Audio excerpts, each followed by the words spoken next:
美功效簡介4，作者周國考儀。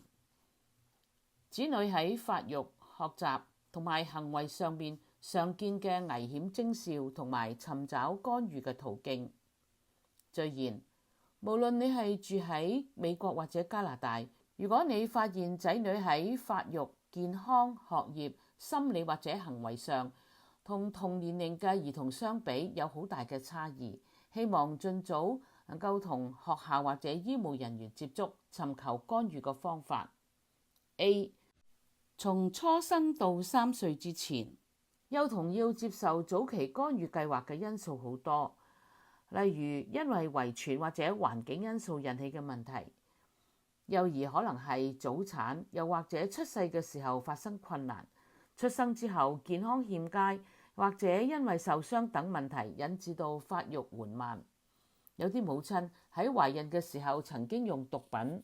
酗酒、吸煙，或者受某一啲藥物嘅影響，甚至家庭有暴力事件發生，同家庭曾經或者而家正在遭受巨大嘅壓力等情況，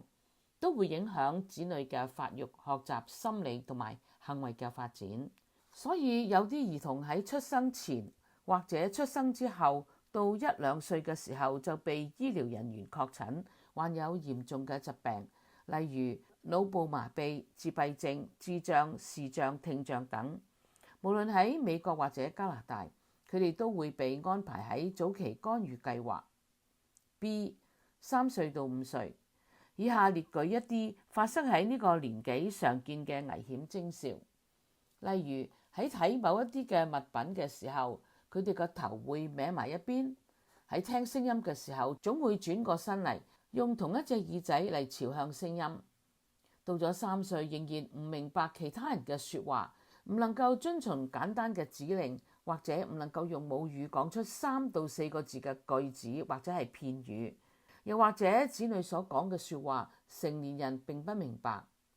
到咗5歲，仍然唔能夠用母語回答邊一個嚟㗎？有啲乜嘢？邊一度？喺咩時候？又或者點解呢啲咁嘅問題？亦都唔懂得使用不同嘅方式嚟到去表達同一思想。身體協調或者動作笨拙同埋混亂。如果到咗5歲仍然唔識得用鉸剪，用手揭書係有困難，寫字嘅時候嗌手痛，唔識得揸筆同埋畫正方形、圓形、三角形等。小朋友經常跌倒，唔能夠雙腳一齊跳過障礙物，單腳跳或者唔識得去打千秋，唔能夠一面唱歌一面做動作等等。到咗3歲，仲唔明白簡單嘅數學觀念，例如背或者數1、2、3，唔能夠分別物品嘅多或者少。到咗4歲，仍然唔能夠分別顏色或者時時見嘅形狀，例如圓形、正方形或者三角形等。經常凝視住空間，避免同其他人嘅目光接觸，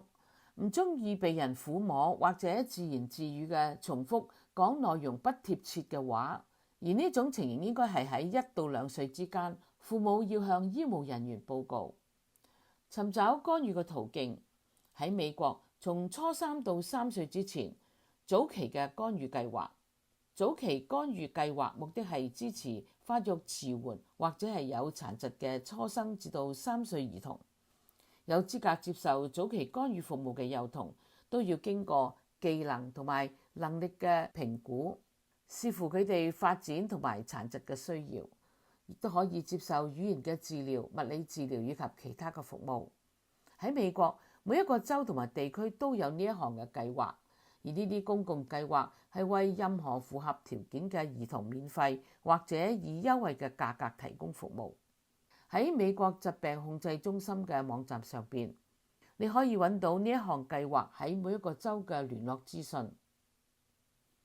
從3歲到5歲接受州政府公立學校系統辦理嘅學前兒童班特殊服務教育。喺美國曾經接受早期干預計劃嘅幼童，好多都會繼續接受學前兒童班特殊教育嘅服務，而呢啲服務都係由州政府公立學校系統辦理。如果你嘅仔女未曾接受過早期干預計劃，而你又擔心仔女嘅發育，你亦都可以透過當地嘅公立學校嘅系統，聯繫當地嘅兒童查找辦公室，安排你嘅仔女進行篩檢。經過評估之後，合資格嘅就會編入州政府公立學校系統辦理嘅特殊教育計劃。喺加拿大就要視乎學區嘅規定，而亦都有干預計劃嚟到幫助兒童。喺加拿大，從初生到入學之前，而家簡述兩個喺加拿大嘅早期干預計劃。約克地區早期嘅介入服務係為初生到6歲嘅幼兒而設嘅。艾伯塔省嘅兒童早期介入計劃係為初生到5歲嘅幼童而設，而呢啲計劃係為屋企或者有執照嘅兒童保育機構當中有特殊需求嘅兒童嘅家庭提供支援。其他省份亦都可能存在住類似嘅計劃，但就要向各省或者係各校區聯絡，以便取得更多嘅資料。美國嘅早期干預計劃並不屬於公校服務嘅範疇。我曾經喺紐約州教育部擔任過監察同保證從事早期干預嘅職務，目的係要確保佢哋有良好嘅質素同埋表現。我後嚟喺紐約市校區擔任督導嘅時候，每一年嘅春天都監察幾個要喺9月從學前兒童班轉到上幼兒班都接受特殊教育嘅學生。感到欣慰嘅係，有一部分喺早期干預計劃嘅兒童，因為父母或者醫務人員警覺及早發現佢哋有不良嘅徵兆，將佢哋送到去早期干預計劃裏邊接受服務。3歲嘅時候，佢哋嘅問題已大有改善。同樣，一啲從3歲到5歲嘅學前兒童，因為接受咗特殊教育，喺上幼兒園之前嘅評估表現良好，喺各方面嘅發育漸漸趨於正常，就可以上幼兒園之後唔需要接受特殊教育，實在係可喜嘅事。所以我認為要喺呢個專欄介紹早期干預計劃同學前兒童嘅特殊教育計劃係好合適嘅。C. 上小學之後，一啲常見嘅危險徵兆，例如仔女喺學校已經學習英語3年又或者更耐嘅時間，但係喺繪畫、閱讀、理解、文法、簡單嘅書寫或者對某一啲數學觀念，仍然比同級嘅學生嘅進度係慢2年，又或者慢更多。無論用中英文表達都唔流暢，例如口吃、不正常嘅發音、語言遲滯、詞不達意等等。無論仔女嘅年齡，有以下嘅行為都要留意。同其他年齡一樣嘅細蚊仔相比，細蚊仔分心、好動、集中注意力嘅時間好短，容易過分嘅衝動、活躍，或者時時遇到意外，無心向學或者唔願意返學。例如返學之前大哭大鬧、發脾氣，或者假裝唔舒服，甚至逃學。經常固執或者放肆，遇到困難嘅時候時時大發脾氣，故意毀壞物品，傷害其他人或者小動物，偷竊、打交、飲酒、吸毒、參加幫派，有過分嘅焦慮、沮喪或者反叛嘅行為，有自殺嘅意念或者試圖自殺，又或者遇到以下嘅環境因素：當發生意外嘅時候，特別係頭部嘅受傷，患突發症例如癌症，又或者慢性疾病例如嚴重嘅哮喘，以至到經常缺席或者上課嘅時候太攰，而喺屋企亦都冇精神做功課。屋企發生事故影響仔女嘅學習，例如喪失親人、親人患重病、父母離異等等。無論點樣，你嘅仔女表現出以上講述過嘅徵兆，又或者面對剛才提過嘅環境因素，又或者同其他同年齡嘅細蚊仔相比，喺某方面嘅發育得非常緩慢，或者行為有顯著嘅區別，而影響到學習、心理或者行為嘅發展，都應該盡早通知校方以及尋求幫助。尋找干預嘅途徑。喺美國，如果你嘅仔女已經讀咗公校嘅幼稚園或者以上嘅班級，第一步係先同老師商討干預嘅辦法。如果問題太過複雜，家長同教師都解決唔到，又或者懷疑仔女有殘疾，家長可以要求校方將仔女推介到一組由各個專家所組成嘅團隊嚟到去研究點樣幫助你嘅仔女，同埋索取某一種服務嘅途徑。呢個團隊通常會係由校長、老師、校園輔導主任、校護、駐校心理學家、校園社工同埋家長所組成。